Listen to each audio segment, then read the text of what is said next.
The book Hebrews, part 121. I'm Professor Ernest Redlinghuis of the First Assembly of Yafashua, South Africa, Pretoria, Montana, also international. Should you require any of the books which I've written, please contact me at my WhatsApp number 0722367124. That's on a +27 international code. A book which is very, very important for the time that we are busy with is the book Israel's Rapture. I understand that there has just been a conference in South Africa, just a pity I didn't know about it, where Orthodox rabbis discussed the name Yafa, Yod Aleph Hey Faf Aleph, the Tetragrammaton, Yod Hey Vaf Hey, adding the two Alephs. They say you can't work with the Tetragrammaton without the Alephs. I was informed yesterday by Brother Louis, so I'm very thankful, but I will be informed next time to attend, and I can also have insert in it. So Yafa is busy, and three of the professors from Tel Aviv. So Yafa is busy, and we glorify him for what he's doing. So contact me at my WhatsApp, 0722367124. Just go to my website, https://Yafa, the father's name, YAHVAH.co.za.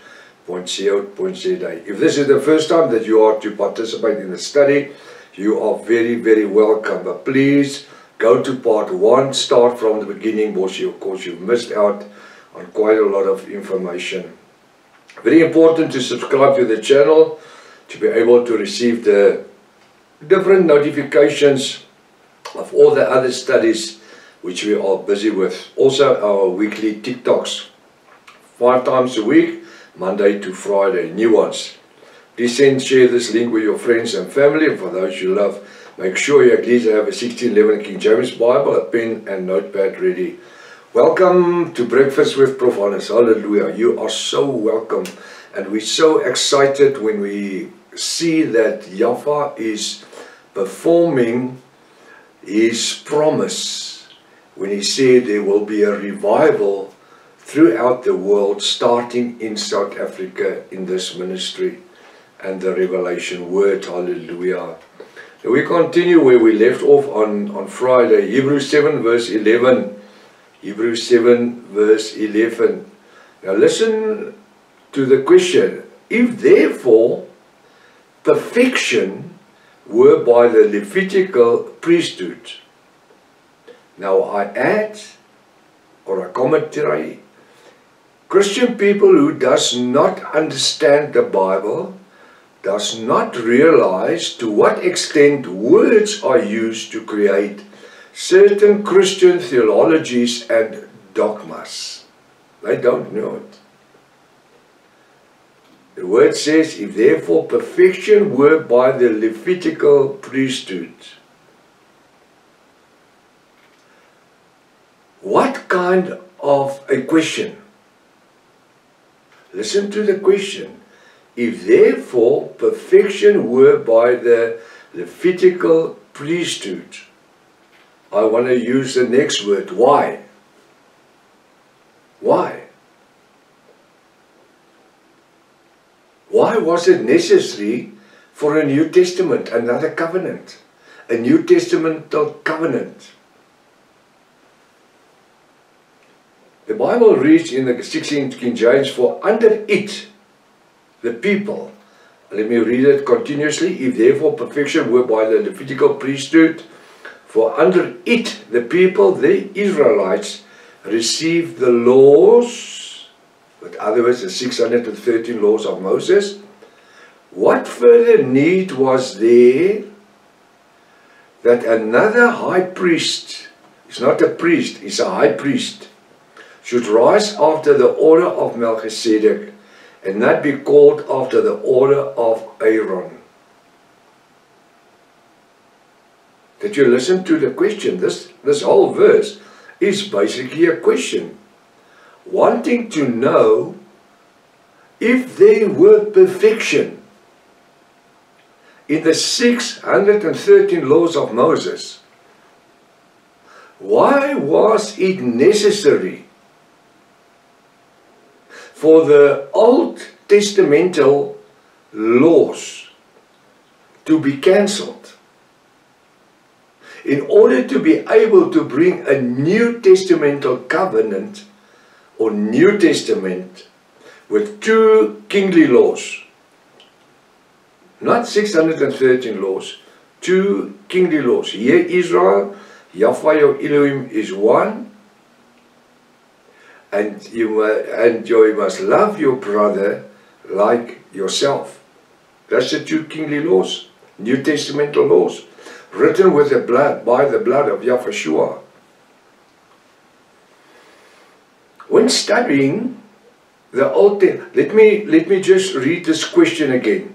If therefore perfection were by the Levitical priesthood, for under it the people, the Israelites, my fingers, received the law, what further need, why was it necessary? What further need was there that another priest, well, it's a high priest, Yahushua wasn't just a priest, he was a high priest, should rise after the order of Melchizedek? Why the order of Melchizedek, and not be called after the order of Aaron? Because Aaron and the Levites were the bloodlines where from the high priest, not the priest just, the high priest came. Now my commentary, when studying the Old Testament and the prophets, listen to this, we will not find one scripture prophesies that another high priest would be born who would replace all of the previous high priests of the Old Testament. Not one scripture in all of the prophets, not once, that Isaiah or Jeremiah or Ezekiel, or not one, or David or anyone, prophets. David in some sense spoke about the Son, Yahushua. And King Solomon spoke to in Proverbs 30 verse 4, who has the wind in his garment? What is his, that's the Father, what is his name, not his title, and what's the name of his son, if thou knowest? So he had an idea, King Solomon. But not one of the major prophets of the Old Testament ever even indicate that another high priest would arise that will take the place of the high priest of the Old Testament that Moses instituted. Moses instituted, he heard from Yahweh, and he instituted the office of the high priest. The normal priests, they did the different rituals, small rituals, and maintenance of the temple, of the temple, and the covenant, and the what do we call it, the temple. But the high priest once a year went behind the veil to offer for the redemption of the nation of Israel, blood of animals. He would not enter behind the veil without blood that he could offer. Not once was there one high priest that even hints about a new high priest that would replace the Old Testament priest. And then he says, after the order of Melchizedek, and not be called after the order of Aaron. So, after the order of Melchizedek, and not be called after the order of Aaron. Why?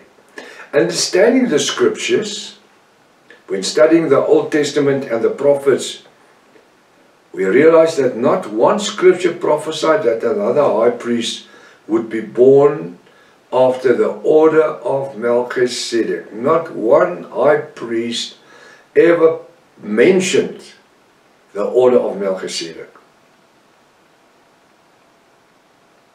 Why not? Because we know that according to Hebrews 7 verse 3, make a note, Hebrews 7 verse 3, Melchizedek was without father, without mother, without descendant, having neither beginning of days nor end of life, but made like unto the Son of God. The 16:11. Abide a priest continuously. You what? He was made, had no beginning of days nor end of life. So he had eternal life. But made like unto the Son of God, Yahweh. Who's the Son of God or Yahweh? Yahweh. Abiding a priest continually, not a high priest, a priest. Because we, in my commentary, because we have already studied verse 3, we know the following.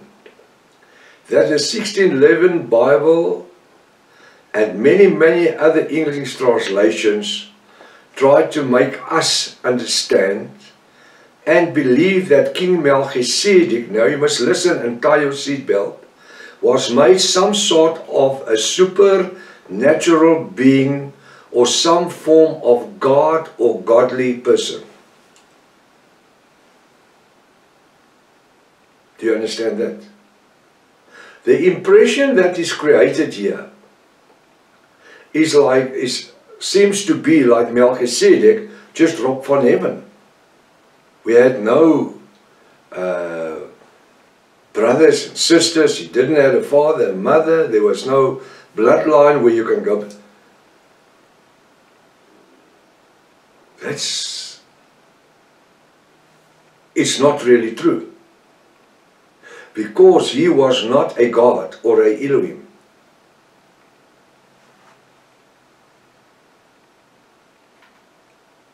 They want to create the idea that he was more, that's Melchizedek, than an ordinary person.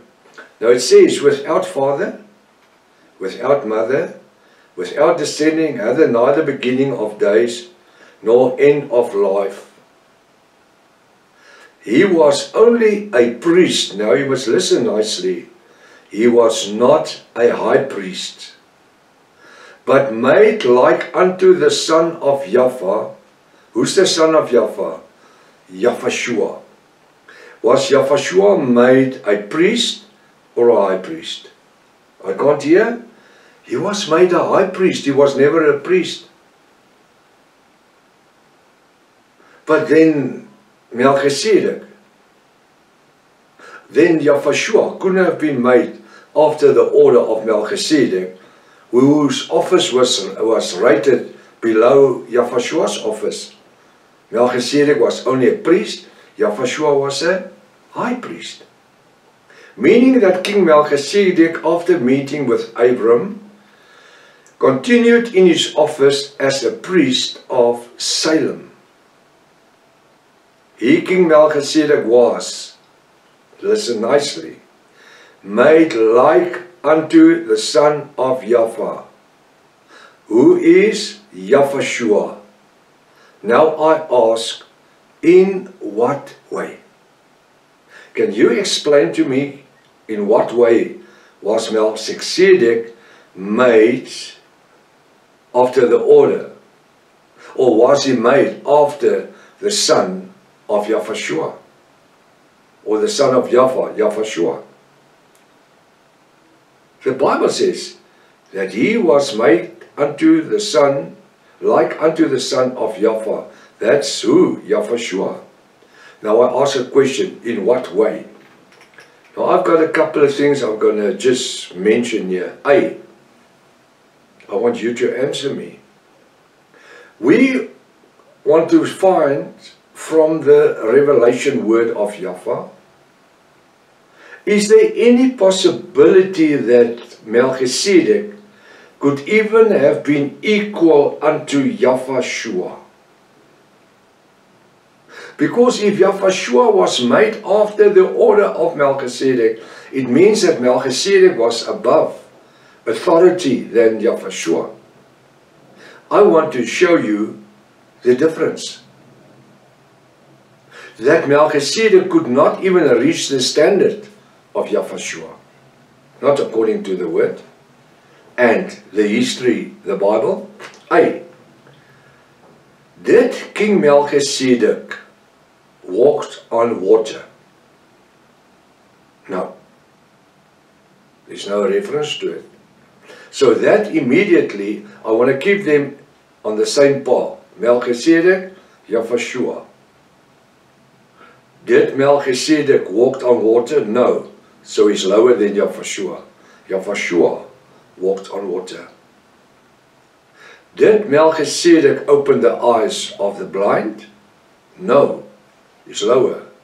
Yahushua did.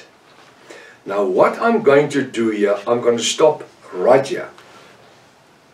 Because as we continue, time is going to catch up, time has already caught up with us. But we will continue with this discussion tomorrow morning. Don't miss it. Maranatha. Yahushua is coming back again. Hallelujah.